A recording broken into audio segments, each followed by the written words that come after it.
Hey, the soup for breakfast is bland. Why is it so watery? What? It's not good? No, it's not. Make it richer, will you? But the doctor said I should watch the salt. Who cares? I love rich flavors. The one who's always complaining about the food is my mother-in-law, or Mill for short. She's constantly craving heavily seasoned food. But she's overweight and borderline diabetic, so her doctor warned her. She doesn't seem to care and just adds extra seasoning to whatever I cook. I was stunned by the unreasonable amount of salt and pepper she added to the soup I'd carefully prepared. Even though I use low-sodium salt and seasonings, it's apparently not enough for her.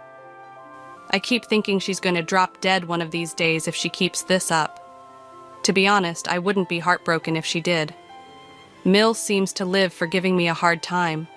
All she does is complain and act spiteful towards me. I'm Alice, 29, working while also being a housewife. I've been married to my husband for 3 years, but we don't have any kids. The issue is my infertility, and Mill never lets me forget it. You're worthless as a woman if you can't have children. You're defective. Wow. You should be grateful just to be kept in this house. You're right. I'm defective because we've tried so many times, and I can't have kids. Talk about drawing a bad hand, huh? Ha ha ha. How could you say such a thing? Well, because a woman who can't have kids is finished. You're right, Mom. My husband laughed and agreed that I'm defective. I want a baby so badly. I've been going to the obstetrician while working, but nothing's working. It's physically and emotionally draining, so I've decided to stop the treatment. It also costs a lot, making it tough to continue for years on end. My husband used to say that spending money on fertility treatments was a waste, yet he pressured me to get pregnant quickly. What's the use of pressuring me? I can't get pregnant if it's not happening, I thought.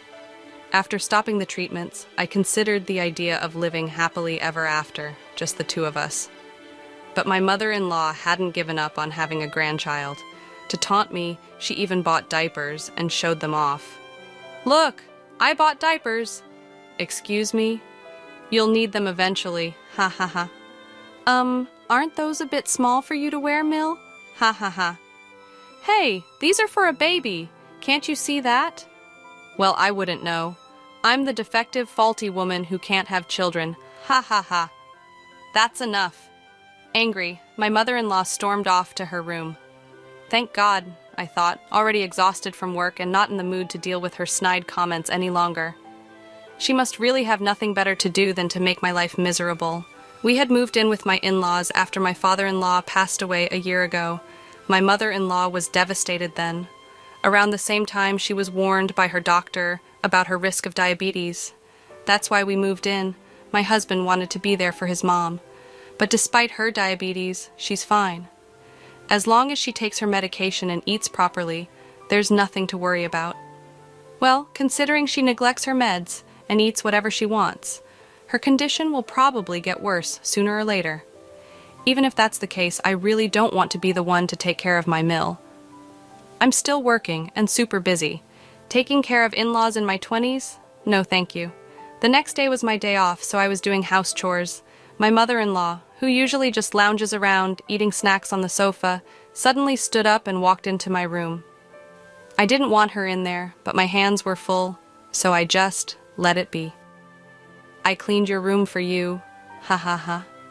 Oh, thank you. I sense something fishy here. I should switch rooms with my husband. You know, if you leave in such a messy room, you'll get bugs. Ha ha ha. But it suits you, ha ha. Uh-huh. Go on, enjoy your clean room. Sure, thanks. My mother-in-law seemed to think I was grateful, which made her behavior even more suspicious. I had a feeling she was up to no good. That night, I decided to sleep in my husband's room. He's been away on business since yesterday, so he won't know. Even if he finds out, I knew he wouldn't get mad, so I made my choice. I work as a nurse with irregular hours, so we have separate bedrooms. Part of it is that our relationship has cooled off, but mostly it's because I don't want to disturb him when I work night shifts. I waited until Mill went to her room and then went to my husband's room. All right, mother-in-law is in her room. Time for me to sleep too. And so I slept there for 2 days. My mother-in-law seemed suspicious because I looked too cheerful. She started asking weird questions. Don't you feel any pain or anything? Huh, what do you mean? Oh, never mind. Was there something you were suspecting? Avoiding eye contact, my mother-in-law ate her meal alone. I had the night shift that day, so I planned to relax at home before heading to work. Taking it easy isn't an option for me, since my Mill never lifts a finger around the house. She loves bossing me around, all while lounging on the couch, snacking, and reading Japanese comics aimed at women. She's probably reading and scheming what she can do next to make her annoying and bratty daughter-in-law cry. I saw the cover of her comic. It was sloppily translated into English as Epic Mother and Daughter-in-Law Swamp Battle. Couldn't help but roll my eyes at her choice of reading. Eventually, my husband got back from his business trip, but it was already 10 p.m. Ugh, I'm exhausted. I'm hopping in the bath. Sure, I'll heat it up for you. Have a beer in the meantime. Thanks, I will. Wait, it's not safe to drink alcohol before a bath. Fine, I'll go for a non-alcoholic beer then. He reluctantly drank a non-alcoholic beer because I warned him about the risks of mixing booze and hot water. You'd think he'd know better. Even saunas have signs warning against entering if you're drunk. But no, common sense isn't so common for him or my mother-in-law. After that, my husband took his bath and sang loudly. We live in a single-family home, but singing at this hour, our neighbors won't be pleased. La la la la la. Hey, you're too loud. Shut it! You're the one who's loud. I warned you quietly, so stop singing already. My Mill came into the bathroom area to chime in. Watkin is just trying to have a good time singing. What's the problem? What? You really don't know how to treat your husband, do you? Always so inconsiderate and full of complaints. Hey, I'm not the one constantly complaining, Mill. Ha ha ha. Back talk, huh? You're definitely not cute. Not that you're a beauty to begin with. That's fine by me. I'm probably a knockout beauty in some other country. No worries. Ha ha ha. After that, my husband got out of the bath and started drinking. It was already 10:30 p.m., and I needed to leave for the hospital where I work. Even though it's nearby, there's a lot to do, so I need to leave early. Oh, by the way, I've been sleeping in your room. Would you mind sleeping in mine tonight? My clothes are everywhere. Sorry. Sure. Doesn't matter to me. Alright, I'm off then. Take care. I told my husband quietly, so Mill wouldn't hear. As I was about to grab my bag and leave, I heard my husband's loud groan. Ah! Ah! What? What the? Watkin? He was curled up on the floor, clutching his leg and moaning. He looked to be in a lot of pain. Mill's face went pale, and she started to panic. What's going on? Speak! He couldn't say a word. No matter what I asked, there was no response. I thought I needed to do something, but then I noticed something strange. The floor was unusually slippery. I was wearing socks, but it was so slippery that I felt like I could fall. What the heck is this? Ah! Watkin! Mill, what on earth did you do? I didn't do anything! It's not my fault! Blaming my Mill right now wouldn't solve anything, so I immediately called an ambulance. My husband was taken straight to our hospital, and work was the last thing on my mind. He kept clutching his leg even after we arrived, visibly sweating in pain. You could tell it was serious. Ow, it hurts. So bad. Watkin, hang in there. Please, help me. Thankfully, a doctor was able to examine him, and it seemed like he felt a bit relieved. His leg was indeed broken, just as we suspected. He probably twisted his ankle the moment he slipped on that slick floor. It was a 5th metatarsal fracture, so it all added up. His foot was visibly swollen. Typically, people fracture this bone by tripping or putting all their weight on it. Speaking from experience, I twisted my ankle falling downstairs years ago. I heard a loud snap, and the pain was unbearable. I was also diagnosed with a 5th metatarsal fracture. I was lost in music while walking down the stairs, so it was quite embarrassing. I even lied to my close friends about it. Since his fracture didn't require hospitalization, my husband could come home. I was scheduled for a night shift, but my nursing supervisor insisted that I should take the night off. It's not a life or death situation, but I guess she was genuinely concerned. I survived, but now I've got a fever. Well, you broke your leg. Of course you'd get a fever. But why was the floor so slippery? Why don't we ask Mill about that, huh? Haha. Hey, what did you do to the floor in the room? Well, the floor was all slippery. That's why I slipped and fell. I could have seriously broken my leg. Well, that room is for my daughter-in-law, so I greased the floor. What? I was hoping my daughter-in-law would slip, so I put a lot of grease on the floor. I never expected you to go in there and slip. Ah. Unbelievable. Turns out my mother-in-law intentionally greased the floor to make me fall. She had claimed to have cleaned the room, but her actual intention was to put me in harm's way. I'm furious.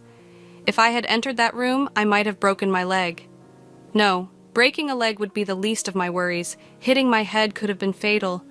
My Mill is practically a criminal for doing something this dangerous. You're despicable. You're not even family to me anymore. I got seriously hurt because of you. I'm going to the police. Wait a minute.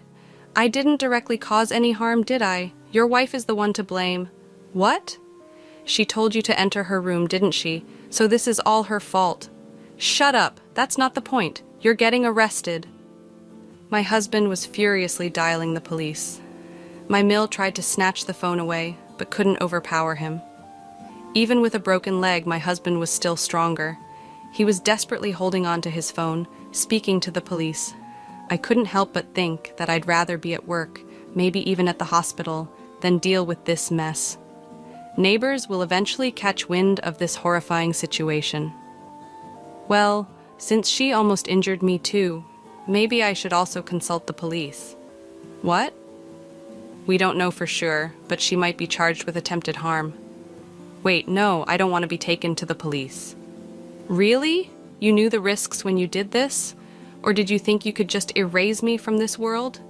Well, I did think it would be better if you just disappeared. Wow, you're the worst. Your mindset is criminal. Personally, I wish you'd just stay in jail forever. Let's get a divorce. What? I can't continue like this.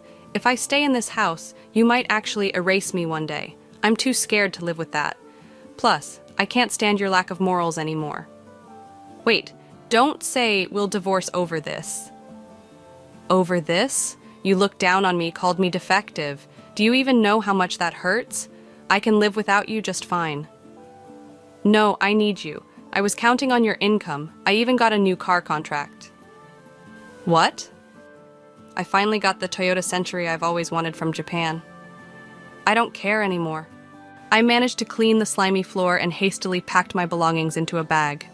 I stuffed more into my carry-on, took off my wedding ring, and placed it on the table.